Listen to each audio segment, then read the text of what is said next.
Aleluia, glória a Deus, e Jesus é bom. Josué, capítulo de número 4, verso de número 1. As 12 pedras tiradas do meio do Jordão. Aleluia. Jesus é bom. Amém? Todo mundo encontrou? Posso ler?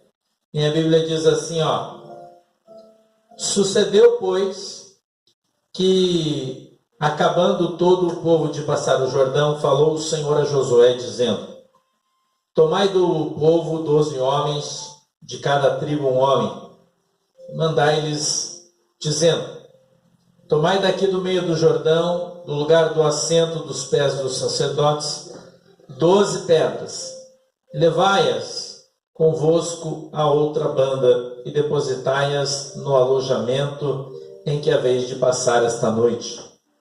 Chamou, pois, Josué os 12 homens que escolhera dos 12 filhos de Israel, e cada tribo um homem, e disse-lhes: Passai adiante da arca do Senhor vosso Deus ao meio do Jordão, e levante cada um uma pedra sobre o seu ombro, segundo o número das tribos dos filhos de Israel, para que isto seja por sinal entre vós. E quando vossos filhos no futuro perguntarem, dizendo: Que vos significam estas pedras? Então lhes direis que as águas do Jordão se separaram diante da arca do concerto do Senhor. Passando ela pelo Jordão, separaram-se as águas do Jordão, assim que estas pedras serão para sempre por memorial dos filhos de Israel. Fizeram, pois, os filhos de Israel como Josué tinha ordenado. E levantaram 12 pedras do meio do Jordão, como o Senhor dissera a Josué, segundo o número das tribos dos filhos de Israel. E levaram-nas consigo ao alojamento e as depositaram ali. Levantou Josué também 12 pedras no meio do Jordão, no lugar do assento dos pés dos sacerdotes que levavam a arca do concerto, e ali estão até o dia de hoje. Pararam, pois, os sacerdotes que levavam a arca no meio do Jordão, em pé, até que se cumpriu tudo quanto o Senhor a Josué mandara dizer ao povo, conforme tudo quanto Moisés tinha ordenado a Josué, e apressou-se o povo e passou. E sucedeu que, assim que todo o povo acabou de passar, então passou a arca do Senhor e os sacerdotes à vista do povo. E passaram os filhos de Ruben e os filhos de Gade e a meia tribo de Manassés, armados, na frente dos filhos de Israel, como Moisés lhes tinha dito. Uns 40.000 homens de guerra, armados, passaram diante do Senhor para a batalha às campinas de Jericó. Naquele dia, o Senhor engrandeceu a Josué diante dos olhos de todo o Israel, e temeram-no, como haviam temido a Moisés todos os dias da sua vida. Amém? Feche os seus olhinhos, incline a sua cabeça. Querido Deus, em nome de Jesus, eu peço que o Senhor nos ajude, que o Senhor nos abençoe. Meu Deus, eu peço que o Senhor dê para nós o discernimento, o entendimento da Tua palavra, para que ela possa descer do céu revelado de uma maneira simples, cada um de nós. Abre, Senhor, os nossos olhos para que a gente veja, os nossos ouvidos para que a gente ouça, quebrando o nosso coração para que a gente compreenda qual é a boa, agradável e perfeita vontade do Senhor para as nossas vidas, em nome de Jesus. Amém e amém. A palavra de Deus fala para mim e para você sobre um monumento, sobre algo que Deus edificou para que quando o povo olhasse para aquilo, lembrassem do que tinha acontecido. Essa pilha de pedras, uma sobre as outras, segundo a Bíblia, ainda está lá. Eu não sei se está porque eu não fui ver, mas dizem que está, né? elas foram retiradas do meio do Jordão. E você poderia achar que isso não tem muita importância, mas eu queria que você lembrasse que no lugar onde o povo de Israel atravessou o Jordão, tinha em média 5 metros de profundidade. Era um rio rasinho, como todo mundo acha, né? Que é um rio pequenininho, um corguinho, que a gente fala, essa corguinho, você atravessa a água. Não, 5 metros de profundidade. E eles passaram no tempo de enchente. E quando enchia, as águas transbordavam e iam longe. Em alguns lugares, chegavam a 100 metros de largura as águas de ponta a ponta. Então, não era um rio pequeno naquele momento das enchentes e naquele lugar especificamente, em função de ser uma campina, tanto para a direita quanto para a esquerda. Então, quando as chuvas se concentravam naquele lugar, uma grande quantidade, o rio ficava muito fundo e muito largo. Deus havia feito uma promessa para os seus filhos e para o seu povo, há 40 anos atrás. E quando o Senhor chamou Moisés, eu me lembro que Moisés, a gente fez as contas aqui algumas vezes já preguei isso muitas vezes, vocês já aprenderam. Quando Moisés voltava pelo caminho por onde tinha levado as ovelhas para pastar, voltando para a casa do seu sogro da tarde, a Bíblia diz que Moisés vê a sarça incendiada. E no meio daquela sarça estava Deus. Deus fala com Moisés e faz uma promessa para ele. 40 anos antes. Moisés acreditou de todo o seu coração. E ele entendeu que de fato era Deus. E por isso ele perseverou em todos os dias da sua vida em fazer com que aquilo se cumprisse. Mas foram tempos difíceis. Foram dias difíceis. Não é? Foi uma situação que talvez eu e você não tivéssemos suportado. Foi uma pressão muito grande. Muitas vezes Moisés foi conversar com o faraó e foi confrontado. E ele falando com o faraó, tudo o que ele disse, de fato aconteceu. E quando Moisés sai do Egito, e assim se inicia a história do povo hebreu, porque o povo só passou a ser israelense, israelita, Israel, quando eles passaram a ter uma nação. Enquanto eles ainda eram nômades, eles eram apenas hebreus. E esse povo hebreu estava no tempo de trocar de nome, de receber a promessa, de receber a bênção de Deus sobre as suas vidas. Mas para isso eles precisavam atravessar o deserto. E o primeiro obstáculo que eles encontraram foi o Mar Vermelho. E ali Deus fez um grande milagre utilizando o seu servo Moisés, que teve fé o suficiente para tocar nas águas. E a Bíblia diz que quando ele tocou nas águas, as águas começaram a se abrir. A Bíblia diz que soprou um vento, e aquele vento começou a abrir as águas, e aquelas águas se abriram, e o mar se abriu, e é um lugar extremamente fundo, comprido. E ali atravessaram mais de 3 milhões de pessoas, e caminharam durante mais ou menos 3 anos e meio, até que chegassem exatamente no lugar onde eles estão agora. Exatamente no mesmo lugar. Geograficamente se chama Cades Barneia, que é o lugar do lado de cá do Jordão. O povo vem, se acampa naquele lugar. 37, no caso desse texto aqui, 37 anos, 36 anos e meio antes.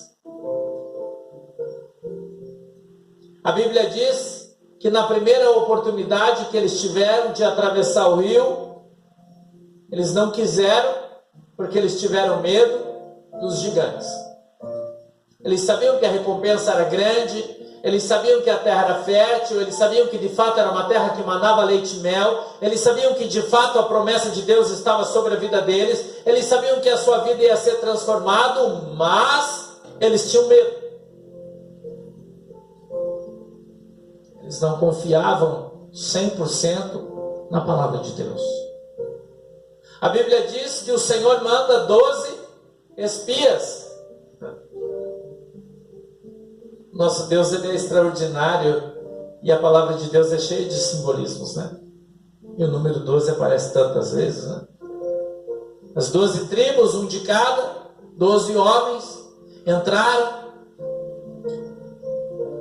permearam a terra em todos os lugares, e quando eles voltaram, 10 acharam melhor não ir.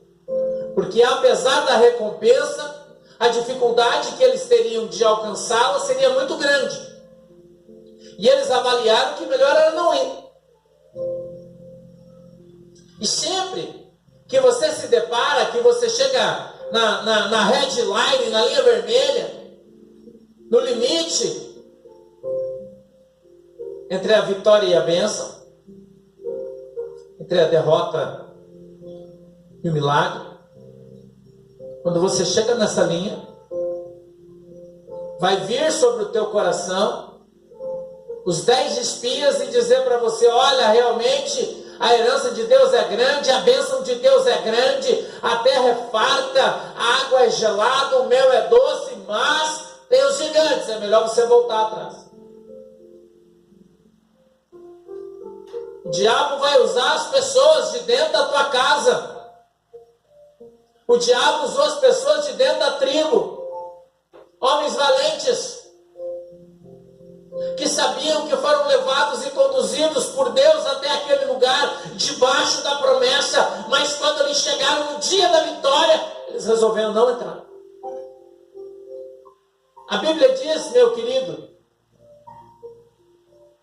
que o céu será tomado à força, que os covardes não herdarão o reino dos céus. Jeremias disse que aquele que não tiver sangue na sua espada não vai entrar no reino. Jesus nos chamou para combater o bom combate, para terminar a carreira e guardar a nossa coroa. Mas muitas pessoas têm medo. E o medo impede, é um impeditivo para que eles entrem na promessa de Deus. Deus está falando comigo e com você nessa noite. E está dizendo que para entrar na terra prometida, vai ter luta. Para entrar na terra prometida, vão ter gigantes. Para entrar na terra prometida, não vai ser fácil. Quem sabe, após ter entrado na terra, você vai ficar como o povo de Israel, agora israelita, porque eles têm uma nação. Você vai ser como eles, vai ficar 8 anos lutando para destruir os povos que estavam dentro daquela terra, para que você então, podendo tomá-la, tenha posse dela. As pessoas acham que Deus dá tudo para todos de graça.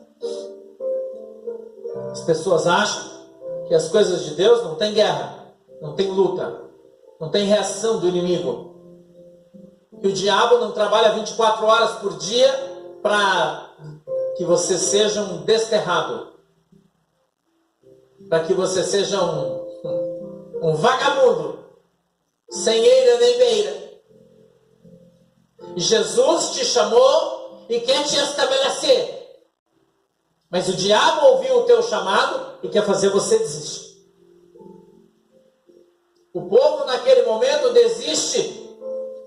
O povo naquele momento, Moisés, aconselhado de maneira errada pelas pessoas, escute isso, Deus está te alertando, não ouça a voz, o conselho das pessoas, ouça a voz de Deus.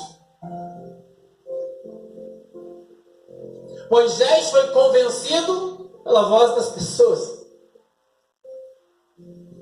Quanta gente, irmão, que não tem prazer em ver a tua vitória. Quanta gente que não tem prazer em ver você prosperar.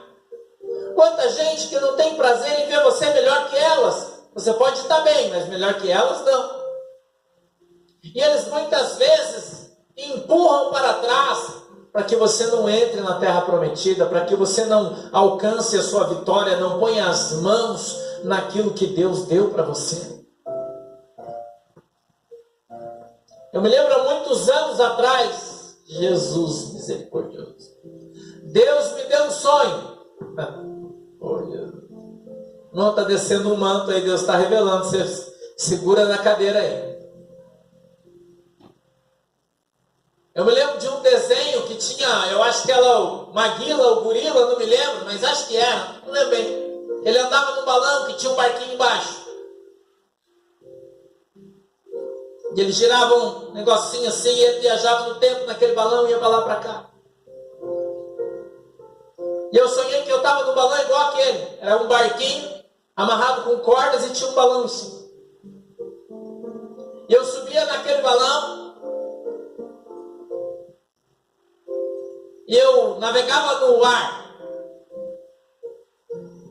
E eu ia muito longe. Sem medo. De maneira destemida. Navegando pelo céu. Até que eu encontrava uma montanha muito grande. Parecia um vulcão. Uma montanha oca. E eu ia até sobre aquela montanha. Sobre ela. E eu olhava dentro, de cima para baixo, ela era toda oca. E então o meu balão começava a descer dentro daquela montanha. E quando eu chegava lá no fundo dela, ele não tocava no chão, ficava suspenso. Eu olhava nas paredes e eu via muitas...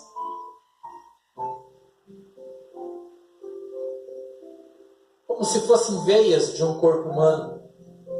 Que fluía um sangue, mas não era sangue, era mel que tinha dentro. Era como se tivesse veias de mel em todas as paredes internas daquela montanha. Tinha muito. E eu olhava aquilo e ficava admirado pela quantidade, pela beleza, pela doçura daquele mel. E então eu andava dentro daquele meu navio, cheio de tambores, totalmente preparado, colocava uma mangueira, ia com aquela mangueira na beirada da parede, enfiava naquele negócio, e ligava um botãozinho e ele começava a puxar mel como se fosse uma bomba. E eu ia enchendo os meus tambores. E o meu barco ia ficando mais pesado, e eu enchia aqueles tambores de madeira.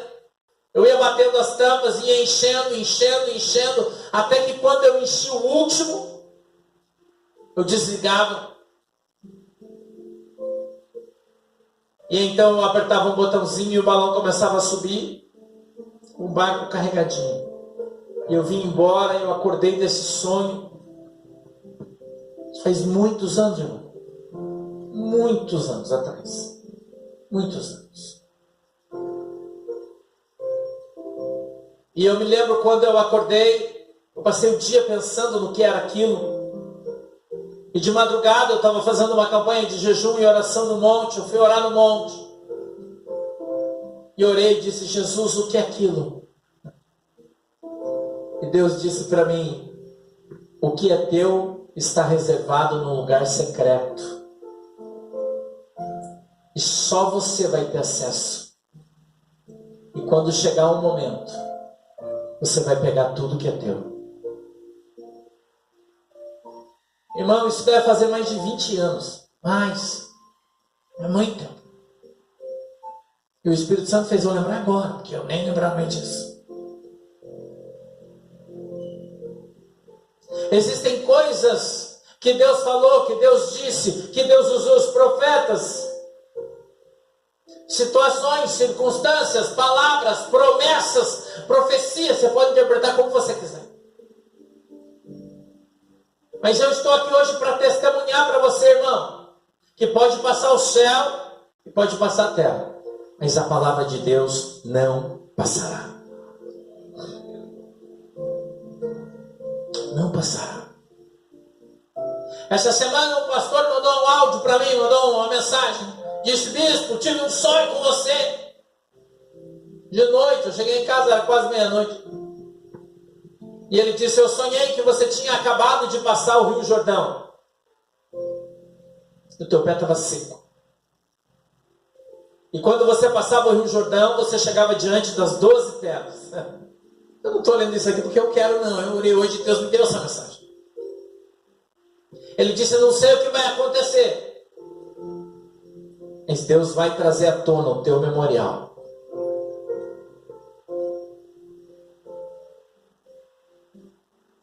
Eu fico observando a palavra de Deus porque as pessoas se esquecem. você é esquecido. Deus fala as coisas para você e você esquece. Deus mostra as coisas para você e você esquece. E eu esqueço também. E tem muita coisa que a gente esquece. Então Deus traz às nossas vidas algumas torres de 12 pedras. E toda vez que a gente olha para ela, a gente lembra da promessa. Que é uma, a Santa Ceia. Foi algo estabelecido por Deus. Para que você, quando participasse da Santa Ceia, lembrasse que em breve Jesus voltará. É um memorial. Santa Ceia é um memorial. Deus estabeleceu ele. E aquele povo,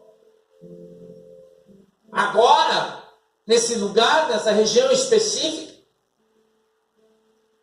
é acordado, no capítulo ainda de número 3, Deus fala com Josué e fala para ele, manda que o povo se santifique, porque amanhã farei um milagre no meio da congregação. Josué pregou um jejum, todo mundo. E no outro dia Deus disse, chame os sacerdotes levitas, peguem a arca, coloquem sobre os ombros dele e vamos atravessar o Jordão. A Bíblia diz que eles tomam a água. Como eu disse para você, a água está transbordada. Então ela vai muito longe. E a Bíblia diz que quando os sacerdotes, carregando a arca nos ombros com os varais, eles pisam com os seus pés sobre as águas no Jordão param. Elas correm, porque aquele lugar é um vale, eu já disse para você, elas vêm da montanha, elas passam com velocidade. E naquele momento, as águas param. E elas começam a se ajuntar num montão, do lado esquerdo. Como se fosse uma parede de vidro, se levanta. E toda aquela água começa a se amontoar do lado esquerdo. Aquela água que estava do lado para cá, continua correndo e se esvazia. O rio seca.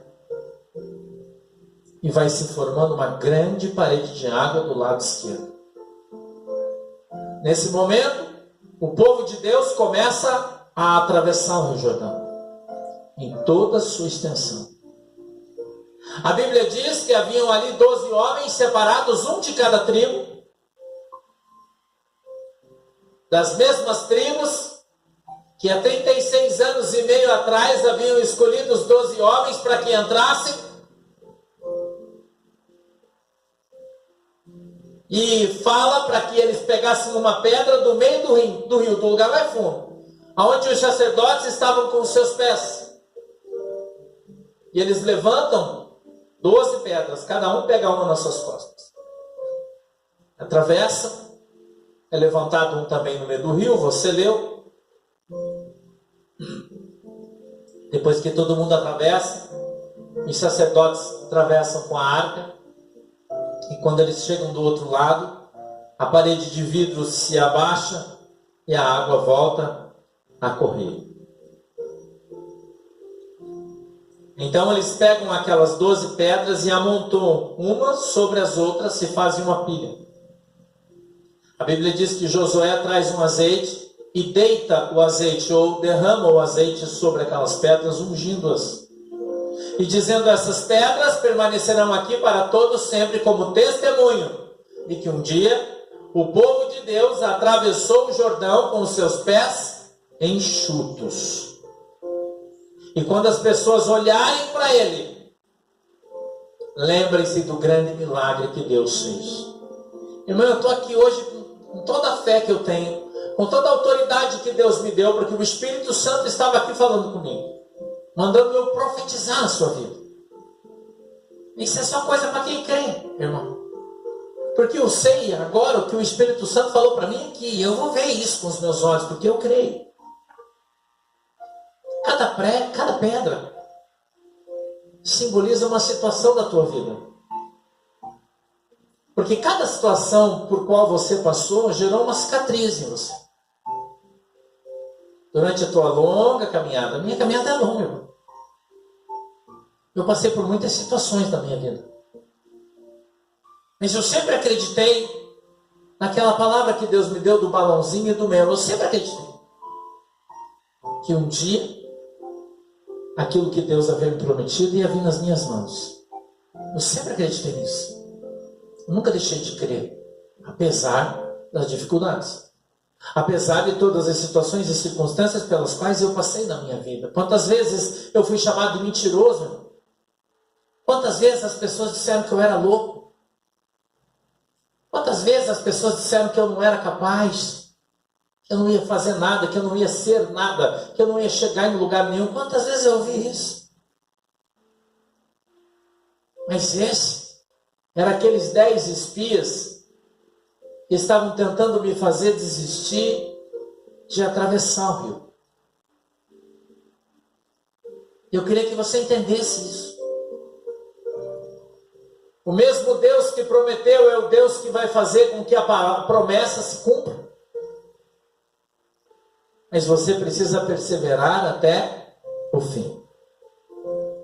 Se você fazer como aquele povo e resolver voltar atrás, irmão, você vai ter que voltar para o deserto e aí a estrada vai ser longa. A estrada vai ser longa. Cada pedra simboliza um tombo. E nunca caiu. Quem nunca caiu na sua longa caminhada? Quem nunca pisou na bola, irmão? Quem nunca errou e depois se arrependeu amargamente do que fez? Quem nunca fez um negócio errado e perdeu tudo que tinha?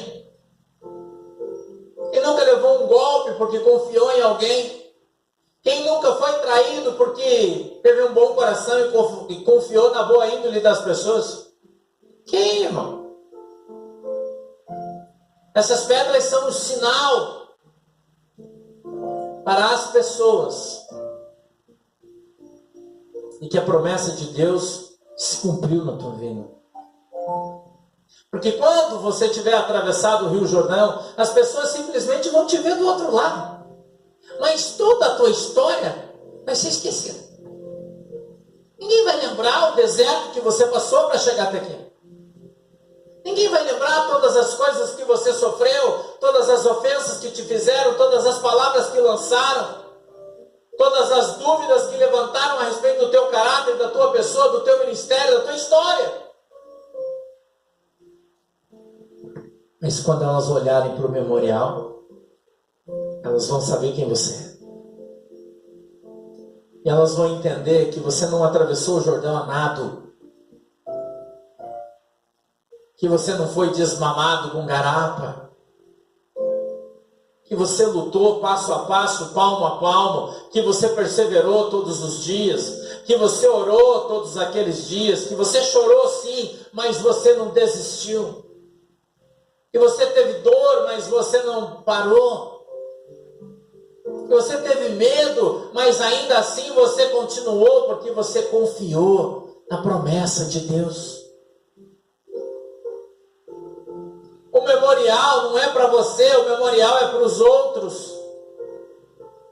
Deus levanta memoriais na tua vida, escute o que eu estou te falando, para que as pessoas olhem e vejam em quem você se transformou. Porque quem conheceu você no passado, antes do Jordão, irmão, quando olhar para você já do outro lado, ele não vai acreditar, porque ele achava que você não ia conseguir. Porque ele sempre disse que você não ia conseguir. E agora você está do lado de lá do Jordão. E as pessoas simplesmente fazem de conta que nunca falaram, fizeram, pensaram nada. E tratam da mesma maneira. Fazendo de conta que não sabe de nada, não viu nada, está tudo bem. Mas quando eles olharem para o memorial, eles vão saber exatamente o que aconteceu na história da tua vida. E que você só está do lado de cá do Jordão, porque você é um milagre de Deus. Você é um milagre de Deus. Sabe o que significa as 12 pedras? Sabe o que significa um memorial? É um sinal de Deus. Quando as pessoas olharem para você, eles vão ver o sinal em você. Eles vão saber que foi Deus que te trouxe. Hoje está cheio de gente por aí falando de Jesus. Mas nem todo mundo foi chamado por Ele. Nem todo mundo foi levantado por Ele. Muita gente já do lado de cá do Jordão, mas nem todo mundo atravessou de lá para cá com seus pés enxutos. A maioria veio de barco, outros nadaram. Outros deram uma volta, saltaram de vara, várias pirotecnias, piruetas, jeitinhos. Mas aquele que viu o Jordão se abrir, que atravessou com os seus pés enxutos, esse vai ter o sinal. Esse vai ter o sinal. Porque esse foi trazido por Deus. Esse foi atravessado pelo próprio Espírito Santo de Deus. As pedras, as 12 pessoas, elas vão mostrar quem você é. De onde você veio, meu irmão. E por que você veio. Se você não lembra do teu passado, você não vai saber quem vai ser do seu futuro. Nosso passado é muito importante. Tem gente que quer apagar o seu passado, né? Não gosta dele. Não é confortável falar do seu passado.